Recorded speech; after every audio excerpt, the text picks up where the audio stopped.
Hello, hope you're well. It's Danny here, and today I'm doing a what my baby eats in the day. Obviously every day is different, so I'm just showing you one day.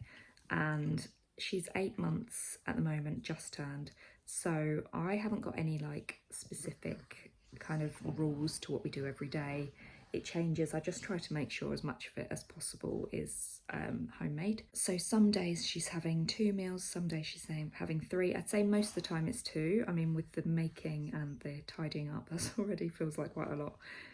Sometimes I'll put a snack in there, sometimes she will have 3, but yeah, I'm keeping it quite loose. She still breastfeeds on demand, and yeah, just letting her see how we go. So for breakfast, I'll often do either baby porridge, which I don't buy baby porridge. What I do is I just get the oats and then I ground them up in my NutriBullet. It's got like a certain thing that's for grounding like nuts and things.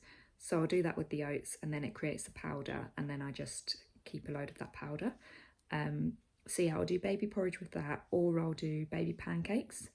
I'm finding I'll do baby pancakes more often now because I really like her having something that she can feed herself and hold on to, because not only is it more exciting and interesting for her, baby porridge just goes everywhere, which is fine, but then she's using the spoon and she likes to hold things, and I find it takes her longer with the baby pancakes, which is really useful because it just means I've got longer to kind of do stuff in the kitchen, to eat my own food and everything else. So I like to go for the baby pancakes a lot. The other thing I often do is I'll give her avocado slices, and I learnt a thing where if you roll it in coconut, desiccated coconut, then it's easier for them to hold on to the bits of avocado without it dropping. So that's quite good as well. But yeah, I'm not super experimental. I did try a beans and egg pancake thing the other day, which is in one of my other videos, I think the last one or the one before that. But usually I just go for these standard pancakes that I'm going to show you today, and sometimes I'll change up like what she's having in it, like maybe I'll do cinnamon or coconut or different berries and things like that. But to be honest, I'm usually quite basic, and I yeah, usually go for the banana and blueberries because that's what I like and that's what I eat, and so I get to then eat her leftovers. So let's get straight on with that one. First up is a banana. I just kind of break it up and put it in there like that. Then we've got 2 eggs. I do quite a lot because I do it so that it can be my breakfast as well. Then sometimes I do some berries, so I'm not going to worry about the raspberries, but I'm going to do a couple of blueberries. Go 5. Then I do some ground oats or baby porridge. So I just literally ground up normal oats, but you can buy baby porridge. A splash of milk.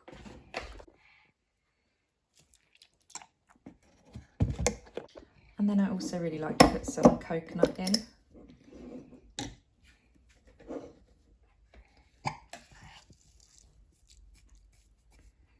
Not loads, just a couple of sprinkles. Then I'm going to blitz it. And this is why you don't leave things next to a baby, because she's just knocked it over and now she's trying to reach. Oh dear. Sometimes I literally just use a fork, but when I'm lazy, I use this thing.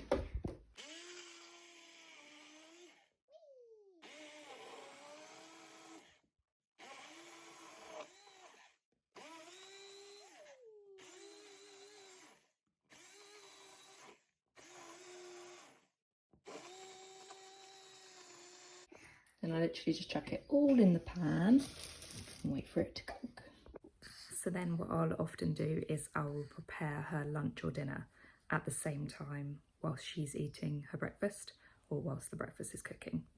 I just find it a lot easier to do that and have stuff ready. Otherwise, when it comes around to when I'm next giving her food, like it's such a big thing to be making it all again. I would like to do some proper food prep at like the beginning of the week and stuff, but I'm not always organised enough. So I'm just going to boil some broccoli, carrot and potato.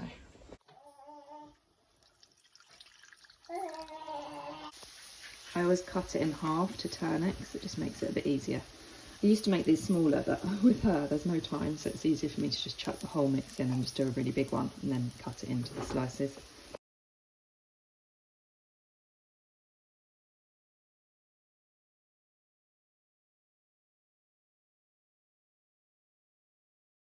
Break. Cool them down without you being able to touch it.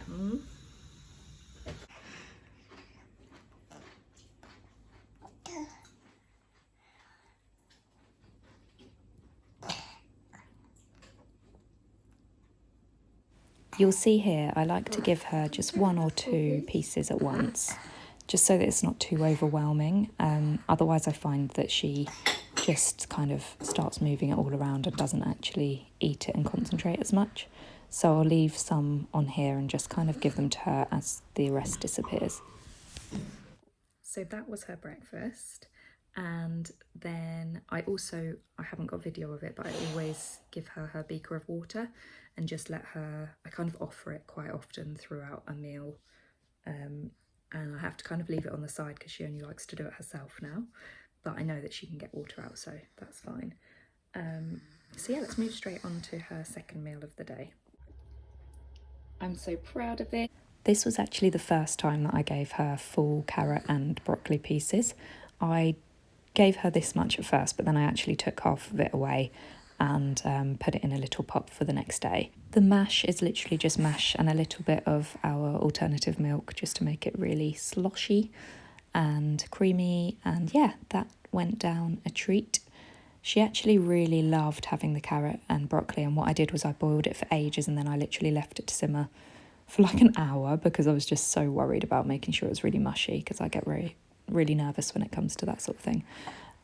What I should have done is steamed. It would have been much better to just steam them, I think, but they were fine boiled, so that's all good. And she really enjoyed this meal, and she ate a lot as well, because when I've done purees with just vegetables, she's not always that interested, but actually doing it herself was just too exciting, I think, so she really thoroughly enjoyed it. As I explained earlier, that was actually the first time that I've given her carrot and broccoli like that. So maybe it's not such a good video of like a typical day.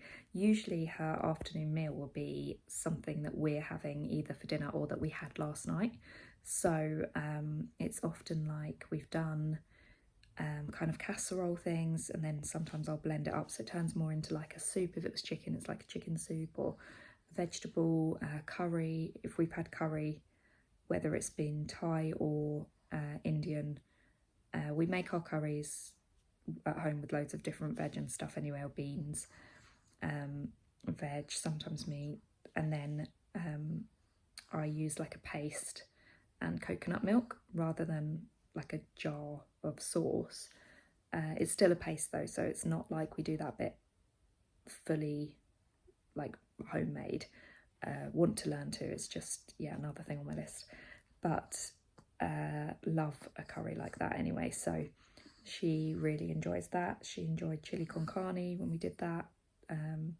So yeah, often it will be kind of like a blended version of what we've had for dinner, and then that's a case of obviously spoon feeding. But I really am trying to get into this, like more of her just bravery in myself and more of her kind of giving herself things, because she does really enjoy to feed herself. So yeah, really proud of today. The only thing I'd say is that as great as that is, she's then only getting literally carrot, broccoli, potato, and I didn't season any of it. So she's not getting what she gets when we do a meal where, you know, usually there's onion in there, there's garlic, there's different seasonings.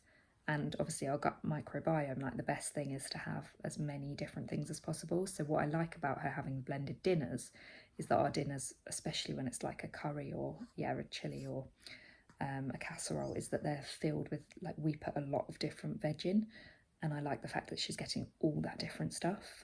Same with beans and things like that, lentils. So that's why usually I really like her to have something like that. But maybe as I get more into this routine, I might start trying to do, say, like the sticks of things like the carrots and the broccolis as more of like a snacky lunch thing, and then still giving her that blended dinner later in the afternoon or early evening. I think that will be the best plan. the reason I don't actually usually give her the food on the plate and just put it straight onto her like plate thing that comes with the, is it bumbo, whatever you call it, seat, is because the plate always ends up off, and even though it's like one of them sucky plates, it's still, it doesn't like fit properly in it, so it always ends up flying off, and that's what happened today. And I'm a bit gutted because I had a really good video that showed it on the side and then the food all over the place, all over her and everything, but I don't know where it's gone, so I must have accidentally deleted it already. So yeah, I can't show you that one, but it was very messy, and it always is. I often end up giving her a bath straight after, especially breakfast. It's usually straight after breakfast, and then with the second meal I try and kind of keep it a bit more together, but yes, it feels like basically a bath after every meal. Even when it's just washing her face and hands, it takes a lot, and then it's a whole outfit change. What I found that I do now, actually, talking of that, is I often put a big bib on, and then I put her bib that catches stuff on top and roll her sleeves up. That all seems to help. But yeah, it's messy business, that's for sure. I'm looking forward to the summer when she can just be in a nappy when she's eating, and it will just make life a lot easier, I think, and a lot less washing. But yeah, I hope you enjoyed that. I will try and do, like, maybe I'll try and record kind of like what she's eaten over the week and then put that, because there's then will be some like different things rather than, you know, it's only 2 meals, so I don't know how interesting it is, but I really hope it is useful to someone and you enjoyed this video. Let me know if there's anything specific you'd like to know or see in the comments. Thanks for watching.